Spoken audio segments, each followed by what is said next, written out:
Hello student, welcome to YouTube study. आज की video कक्षा 10 के बच्चों का हिंदी 2023 का ये पेपर है। ऐसा ही पेपर आया था, देख सकते हैं 801 डीबी कोड का ये पेपर है। जितने भी बच्चों का ये कोड का पेपर आया था अपना अपना आंसर मिला सकते हैं। और जिस भी बच्चे का 2024 में एग्जाम है इस पेपर को अच्छे से पढ़कर जाना। तो ये वीडियो काफी इंपॉर्टेंट है, वीडियो को लाइक कर देना है। चैनल पर नए हैं तो सब्सक्राइब करके बेल आइकन हिट कर लीजिए। इसमें देखेंगे किस तरह से क्वेश्चन आए हुए हैं, कौन सा आउट ऑफ सिलेबस तो नहीं आया है। बहुत सारे बच्चे इसमें क्वेश्चन को सही करके आए हैं और देखिए अपना आंसर भी चेक कर सकते हैं इस कोड के पेपर को। ठीक है, समय दिया था 3 घंटे 15 मिनट सेम और पूर्णांक 70 नंबर का। ठीक है ना, इसमें नोट दिया था प्रारंभ की 15 मिनट परीक्षार्थियों को प्रश्न पत्र पढ़ने के लिए। ठीक है ना, इसके बाद निर्देश दिया, इसको अच्छे से पढ़ लेना चाहिए था। जो बच्चे पढ़कर किए होंगे अच्छा होगा उसका पेपर। पहला नंबर, सभी प्रश्न अनिवार्य, एक भी क्वेश्चन छोड़ा नहीं इसमें। दूसरा क्या बोला है इसमें, इस प्रश्न पत्र के 2 खंड यानी कि खंड इसमें अंग तक दिया है। देखिए खंड अ खंड ब 2 खंड होंगे इसमें। तीसरा में खंड अ में 1 नंबर से मतलब 1 नंबर के 20 बहुविकल्पीय प्रश्न होंगे जिनके उत्तर OMR पर उत्तर पुस्तिका पर देना होगा। ठीक है ना, इसके बाद खंड अ के प्रत्येक प्रश्न का निर्देश पढ़कर केवल OMR पर ही अपने उत्तर पत्रक ही उत्तर दें। OMR पर उत्तर पत्रक पर उत्तर देने के पश्चात उसे न ही काटे और न ही इरेजर अथवा व्हाइटनर का प्रयोग करें। ठीक है ना, आप समझ रहे होंगे। इसके बाद प्रश्न के अंक उसके सम्मुख दिए गए हैं कि कौन सा प्रश्न कितने नंबर का है। और खंड ब में 50 अंक के वर्णनात्मक प्रश्न होंगे यानी लिखित परीक्षा हो गई। और 7 नंबर का है कि खंड ब में सभी प्रश्नों के उत्तर एक साथ ही करें, सभी को एक साथ करना है। इसके बाद 8वां है निर्देश कि प्रथम प्रश्न से आरंभ कीजिए और अंतिम प्रश्न तक करते जाइए। जो प्रश्न न आता हो उस पर समय नष्ट न कीजिए। तो ये निर्देश था। पेपर का प्रश्न स्टार्ट होता है, अच्छे समझ लीजिए। अगर आप पेपर देकर आए हैं या पेपर देने वाले हैं 2024 में, देखिए खंड जो अ है इसमें बहुविकल्पी क्वेश्चन होंगे। बहुविकल्पी प्रश्न में पहला है कि चिंतामणि के रचयिता कौन है। तो इसमें देखिए जो आचार्य रामचंद्र शुक्ल, ये सही लगाया है बच्चा। आप सभी ने अपना अपना आंसर मिलाते चलिएगा। दूसरा है पंच परमेश्वर कहानी के लेखक कौन है, तो ये प्रेमचंद जी हैं। ठीक है ना, इसके बाद जयशंकर प्रसाद की नाटक नहीं है, तो नाटक नहीं है पूछा है। ध्रुव सामने उन्हीं की है, चंद्रगुप्त स्कंदगुप्त उन्हीं का है, लेकिन लहरों के राजहंस उनका नहीं है। ये जो ऑप्शन है सी नंबर वाला सही है। शेखर एक जीवनी उपन्यास के लेखक कौन है, तो ये हो जाएंगे अगेय यानी कि सच्चिदानंदन हीरानंदन अगेय जी। इसके बाद यहाँ पे 5वां है क्वेश्चन कि अपनी खबर आत्मकथा है किसकी, पांडे वेचन शर्मा उग्र की। ठीक है ना, तो ये वाला जो ऑप्शन है पहला ये सही हो जाएगा। इसके बाद 6 नंबर, भूषण किस युग के कवि हैं, भूषण जी किस युग के कवि हैं, तो ये रीति काल के हैं। ठीक है ना, ये सही है। इसके बाद देखिए यहाँ पे 7 नंबर, ललित ललाम रचना है किसकी, मतीराम जी की। ठीक है ना, ये सही लगा है इसमें। 7 नंबर क्वेश्चन तक यहाँ पे सही गया है। इसके बाद देखिए 8वां क्वेश्चन दिख रहा है, यशोधरा रचना है किसकी है, तो यशोधरा मैथिली सड़गुप्त जी की है। यहाँ पे ये जो स्टूडेंट है इसने गलती लगाया है, तो ये किसकी हो जाएगी, मैथिली सड़गुप्त जी की यशोधरा रचना हो जाएगा। ठीक है ना, इसके बाद आंगन के पार द्वार किसका है, तो अगेय जी का यानी सच्चिदानंदन हीरानंदन वात्स्ययन अगेय जी का है। इसके बाद यहाँ पे देखिए दीप शिखा काव्य संग्रह रचना है, तो महादेव वर्मा जी की है। ये वाला जो ऑप्शन है पहला सही है। इसके बाद देखिए करुण रस का अस्थायी भाव है, करुण रस का अस्थायी भाव क्या होता है, देखिए यहाँ पे जो है यहाँ पे शोक लगा यानी कि सही है। ठीक है ना, इसके बाद चलेंगे चरण कमल बंदो हरिराई, उपर्युक्त जो ऊपर दिया गया पंक्ति में अलंकार पूछा है, तो यहाँ पे रूपक अलंकार होगा। ये जो लगा है पहला ऑप्शन ये गलती है, क्या होगा सी नंबर यानी कि रूपक अलंकार, ये सही होगा। ठीक है ना, इसके बाद यह सम मात्रिक छंद है, इसमें 4 चरण होते हैं और प्रत्येक चरण में 24 मात्राएं होती हैं। 11 और 13 मात्राओं पर यति होती, यह लक्षण किस छंद का है, तो रोला का है। सभी बच्चे को मालूम है कि 11 और 13 मात्राएं होती है, इसी का लक्षण दिखाया है इसमें। ऐसा ही पेपर आता है, पेपर को अच्छे से पढ़कर जाना है, सभी पेपर अच्छे आएंगे। यहाँ पे 14 नंबर, पर्यावरण शब्द में प्रयुक्त उपसर्ग की बात करें तो परि हो जाएगा, यानी कि पर्यावरण में उपर्युक्त उपसर्ग पूछा है तो परि हो जाएगा। इसके बाद महानता शब्द में किस प्रत्यय का प्रयोग हुआ है, लास्ट में आ का मंत्र प्रत्यय जो होगा ये ता शब्द का प्रयोग किया है। ठीक है ना, तो ये ता हो जाएगा इसका।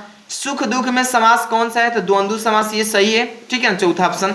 इसके बाद निम्नलिखित में से अग्नि का प्रवाची नहीं है, अग्नि का प्रवाची नहीं है, तो ये अनल अग्नि का प्रवाची है, पावक भी है, यहाँ पे ज्वाला भी है, लेकिन अनिल जो है ये प्रवाची नहीं है। अब इसके बाद देखिए यहाँ पे अभ्युदय का संधि विच्छेद, अभिधान उदय होगा, लास्ट में ये जो ऑप्शन दिया है 4 नंबर ये सही है। इसके बाद मधु, मधु शब्द का पंचमी विभक्ति पूछा है एक वचन, पंचमी विभक्ति एक वचन में मधुना होता है, ये वाला पहला ही ऑप्शन सही है। इसके बाद पठिसयत, लास्ट में अह की मात्रा है, पठिसयत धातु रूप और वचन एवं पुरुष बताइए, तो ये द्वितीय वचन मध्य में पुरुष हो जाएगा, ये वाला सी नंबर ऑप्शन सही है। इसके बाद देखिए यहाँ से आपका वर्णनात्मक प्रश्न स्टार्ट होता है जो लिखित पेपर में आता है। लिखने के लिए इसको अच्छे से समझना है। देखिए पहला है निम्नलिखित गद्यांशों में से किसी एक गद्यांश पर आधारित निम्नलिखित प्रश्न के उत्तर दीजिए। तो यहाँ पे देखिए 2-2 नंबर के यानी 3 क्वेश्चन पूछे रहेंगे। सबसे पहले गद्यांश लिखा है कि अश्वारोही पास आया, ममता ने रुक रुक कर यानी रुक कर कहा, मैं नहीं जानती कि वह शहंशाह था या साधारण मुगल, पर एक दिन इसी झोपड़ी के नीचे वह रहा। मैंने सोचा था कि वह मेरा घर बनवाने की आज्ञा दे चुका था। अब मैं आजीवन उस अपनी झोपड़ी के खो दे जाने के डर से भयभीत रही। भगवान ने सुन लिया, मैं आज इसे छोड़े जाती हूँ। अब तुम इसका मकान बनाओ या महल, मैं अपने चिर विश्राम गृह में जाती हूँ। तो ये गद्यांश जैसे आपने पढ़ा होगा, मालूम चल गया होगा किस चैप्टर से, तो ममता वाला। देखिए एक चैप्टर का अंश नाम का जरूर मिल जाएगा, ममता वाला चैप्टर से मिल जाएगा। और इसके राइटर जयशंकर प्रसाद। इसमें 3 क्वेश्चन रहेंगे, उपयुक्त गद्यांश के संदर्भ लिखना है। इसके बाद रेखांकित अंश जो किया है इसका अंडरलाइन का रेखांकित अंश किए होंगे। इसके बाद ममता के आजीवन भयभीत रहने का क्या कारण था, इसी में से इसका आंसर देना है। मैं आजीवन अपनी झोपड़ी के खो दे जाने के डर से भयभीत रही है, तो यहाँ पे झोपड़ी जो थी उसको खो देने के डर से भयभीत रही। इसी तरीके से अथवा में दिया था, जो क्वेश्चन आपको आया होगा उसी को किए होंगे। तो देखिए इसमें दिया है कि कितना जीवन बरस पड़ा है इस दीवारों पर, जैसे फसाने अजायब का भंडार खुला पड़ा हो। कहानी से कहानी बनती चली गई, बंदरों की कहानी, हाथियों की कहानी, हिरणों की कहानी, कहानी करतूत और भय की, दया और त्याग की। जहाँ बेरहमी है वहीं दया का भी समुद्र उमड़ पड़ा, जहाँ पाप है वहीं क्षमा का सोता फूट पड़ा। राजा और कंगले, बिलासी और भिक्षु, नर और नारी, मनुष्य और पशु, सभी कलाकारों के हाथों सिरजते चले गए। हैवान की हैवानी को इंसान। तो जैसे इसको पढ़ा आपको मालूम चल गया कि किस चैप्टर से आया था।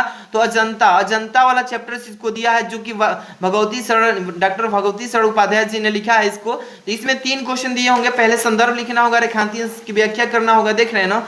इसका पहले संदर्भ लिखेंगे इस गद्यांश का, इसके बाद रेखांकित अंश की व्याख्या, कलाकारों के हाथों से क्या क्या सिरजते चले गए, इसी में है इसका आंसर। आप लोग अच्छे से लिख लिए होंगे तो बहुत अच्छी बात है। इसके बाद देखिए निम्नलिखित में से किसी एक पद्यांश पर आधारित प्रश्न के उत्तर दीजिए।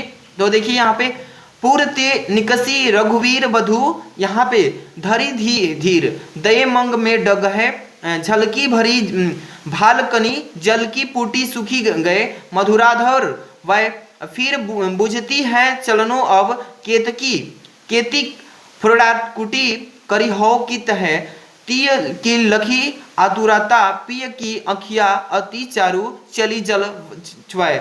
जैसे इसको पढ़ा आपको मालूम चल गया होगा किस चैप्टर से दिया है। अगर आप इसका संदर्भ लिख दिए होंगे, और श्री राम ने नेत्र से आंसू क्यों बहने लगे, श्री राम के नेत्र से, तो अगर इसका आंसर लिख लिए होंगे तो बहुत अच्छी बात है।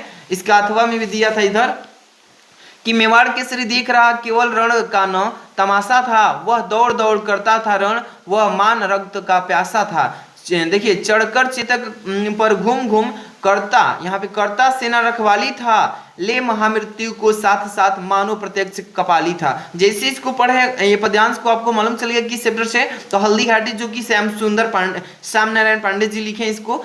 तो इसका पूरा 3 क्वेश्चन दिया है, अच्छे से कर लिए होंगे तो 6 नंबर फिक्स हो गया, ठीक है ना। इसी तरीके से पेपर आया है, एनालिसिस कर रहे हैं पेपर का कि किस तरीके से आया हुआ है। तीसरा है कि दिए गए गद्यांश में किसी एक संदर्भ सहित हिंदी में अनुवाद कीजिए। संस्कृत गद्यांश से ऐसा नगरी भारतीय संस्कृत भाषाया केंद्र स्थलम आसीत इत्येवं संस्कृत मैडम संस्कृत से आलोक सर्वत्र प्रस्तत्र। इसके बाद मुगल युवराज दारसिको, इसके बाद अत्रागत्य भारतीय दर्शन शास्त्रणाम, इसके बाद अध्ययनम करोत्, इसके बाद है स तेषां ज्ञानेन तथा प्रभावितः अभवत् यत् तेन उपनिषदाम अनुवादः पारसी भाषायाम कारितः। जैसे इसको पढ़ा आपको मालूम चल गया किस चैप्टर से, वाराणसी चैप्टर से। इसको वाराणसी से दिया गया है गद्यांश को, इसका क्या करना है, संदर्भ लिखेंगे और इसी संस्कृत के पूरे हिंदी में अनुवाद कर देना है। बस आपको कितना नंबर, यानी 5 नंबर मिल जाएगा। ये ऐसा ही आया है, जो बच्चे अच्छे से पढ़ के गए होंगे आपका काम क्लियर हो जाएगा, ठीक है ना। इसमें अथवा में भी दिया है क्वेश्चन, देखिए यहाँ पे अथवा में दिया है, तो चाहेंगे तो ये भी कर सकते थे। नागरिकः बहुकाल्यम यावत, यहाँ पे देखिए इसको अच्छे से पढ़ लीजिएगा, इसको कीजिए वो पहला वाला जो दोनों में से किसी एक को करना था। इसमें भी आपको संदर्भ हिंदी में अनुवाद लिखना था। यहाँ पे 4 नंबर क्वेश्चन दिया है कि दिए गए पद्यांशों में से किसी एक पद्यांश का संदर्भ सहित हिंदी में अनुवाद कीजिए। ये भी 5 नंबर का आएगा गद्यांश के जैसे, सर्वे भवन्तु सुखिनः, सर्वे सन्तु निरामयाः, सर्वे भद्राणि पश्यन्तु मा कश्चित्, इसके बाद दुख भाग भवेत्। तो इस जो पद्यांश है, यानी कि इसका पद्यांश का संदर्भ लिखेंगे, इसके बाद हिंदी में अनुवाद करेंगे। या ये नहीं आ रहा था अथवा में जो दिया है, माता गुरुतरा भूमेह खात पीतो चस्त्रस्था मन शीघ्रंत्रम वतात चिंता बहुतरी तृणता। इसको कीजिए वह पहला, जो कोई आया हो आप कर लिए होंगे, बहुत अच्छी बात है। इसके बाद 5 नंबर में ये आपके जिले वाइज जाता है, मतलब अपने खंड काव्य के आधार पर निम्नलिखित प्रश्नों में से किसी एक का उत्तर देना होता है। 3 नंबर का आता है, जैसे कि हर एक जिले में ये अलग अलग आता है, 75 जिलों में ये अलग अलग क्वेश्चन आते हैं, तो जो जिस जिले का है आप लोग कर लिए होंगे। इसी तरीके से पेपर आया हुआ है। इसके बाद यहाँ पे 6 नंबर क्वेश्चन देखिए, क नंबर की दिए गए लेखकों में से किसी एक लेखक का जीवन परिचय देते हुए उनकी प्रमुख रचना उल्लेख कीजिए। 5 नंबर का आएगा, आचार्य रामचंद्र शुक्ल जी का, डॉक्टर भगवत सरल उपाध्याय जी के, जयशंकर प्रसाद। बहुत फेमस है ये तीनों, और जो जिसका आप जीवन परिचय लिखे होंगे उसका साहित्यिक मतलब कि उसका जीवन परिचय के देते हुए उनकी प्रमुख रचना भी लिखना था, 5 नंबर मिलेगा। इसके बाद यहाँ पे कवि का जीवन परिचय है 6 का ख नंबर में, ये भी 5 नंबर का आता है, गोस्वामी तुलसीदास, रसखान, सुमित्रानंदन पंत, मैथिली गुप्त। तो जिस भी कवि के आप जीवन परिचय लिखे होंगे उनकी रचनाई के साथ, तो आपका 5 नंबर क्लियर है। इसके बाद देखिए 7 नंबर, अपनी पाठ्य पुस्तक में से कंठस्थ कोई एक श्लोक लिखिए जो इस प्रश्न पत्र में न आया हो। ये 2 नंबर का आएगा, ठीक है ना। जो इस पेपर में न आया हो श्लोक, उसी श्लोक को आपको लिखना है, ठीक है ना, तो लिख दिए होंगे। इसके बाद 8 नंबर, निम्नलिखित में से किन्हीं 2 प्रश्नों के उत्तर दीजिए। तो यहाँ पे देखिए संस्कृत का है, विरह केन पूजते, विरह वीरेण पूजते। तो आप अच्छे से अगर किए होंगे तो आपका नंबर 1 भी नहीं कटेगा, अच्छे से पढ़ लीजिएगा। पदेन बिना किन दूरम याति, देखिए चंद्रशिखा कहासित अस्माकम संस्कृत की दृष्टि वर्तते। तो चारों में से किसी 2 को ही करना था, ठीक है ना। इसके बाद यहाँ पे 9 नंबर लास्ट एक क्वेश्चन, निम्नलिखित में से किसी एक विषय पर निबंध लिखिए। 9 नंबर का आता है, देश प्रेम या आतंकवाद की समस्या समाधान पे, प्रदूषण और मानव जीवन, इसके बाद आजादी का अमृत महोत्सव। तो आप जिस भी विषय पे आप टॉपिक पे निबंध लिखे होंगे आपको 9 नंबर मिल जाएगा। तो ये वीडियो काफी इंपॉर्टेंट थी। जो भी बच्चे 801 और डीबी कोड के हैं सब लोग मिला लीजिए, और बहुविकल्पी और 2023 में के बाद 24 में देने वाले पेपर जितने भी बच्चे हैं इस पेपर को अच्छे से पढ़कर तैयार कीजिए। आपका भी इससे काफी हेल्प मिलेगा। वीडियो लाइक कर दीजिए, चैनल पर सब्सक्राइब करके बेल आइकन